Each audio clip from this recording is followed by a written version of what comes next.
Hello，大家好，我是多多妈妈啊。现在呢也是在家等人家中介过来看房啊。等中介看完房了，我们要带嘟嘟去一下医院了。可能这两天看房子呀、弄东西呀，然后嘟嘟他又感冒咳嗽比较严重，他爸爸不放心，说还是要再去医院看一下。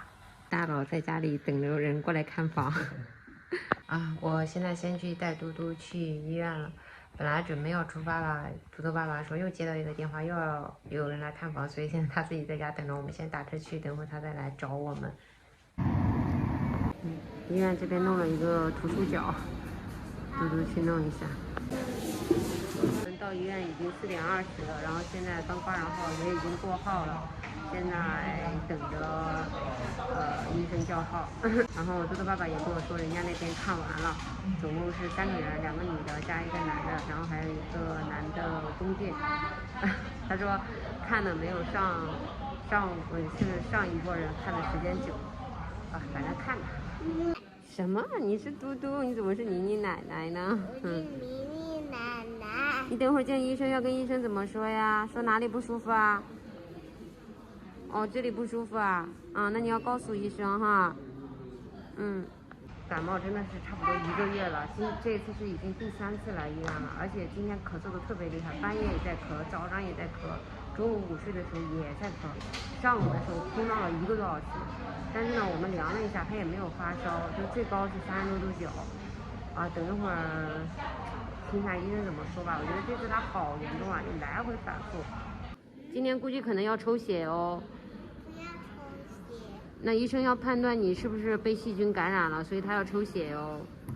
抽血很疼。不疼的，就是在你就是这里扎一下呀。你忘了？对。你是冠军，你很勇敢，对不对？到我们了，还要稍微等一下。他要不要吃一点头孢呢？我家里还有4小袋头孢。干嘛要吃头孢呢？那就不需要明显的炎症，你不要去吃头孢。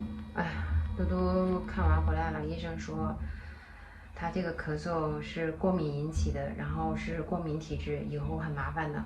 他说除了可能夏天，而且还是那种不太需要开空调的夏天，他会比较舒服一点，不然春天、秋天和冬天他都会很辛苦很辛苦。然后他说这也是没办法，过敏体质就是这个样子。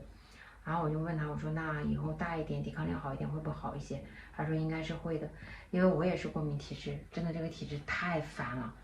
我就说他千万不要遗传我，结果就遗传我这里来了，真的是无语。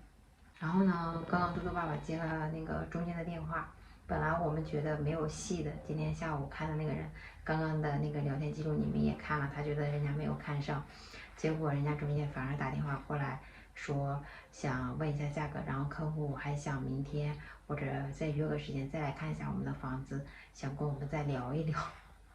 我发现真的是，就是我们觉得别人看的挺好的，结果人家反而没有戏；我们觉得没有戏的，人家反而是有兴趣，就真的挺奇怪的。我们俩一直觉得说今天第一波人那个2个小年轻看的挺好的，因为看的还蛮久的，也问了很多问题，结果没什么消息。那反而后面这波人，因为就嘟嘟爸爸一个人在家嘛，他觉得没有什么戏，结果人家反而要跟我们来谈一谈聊一聊，这个东西真的是讲不清的。昨天的事情真的，现在想一想就觉得我们真的可能被中介还有他们给忽悠了。好了，就先到这里吧，拜拜。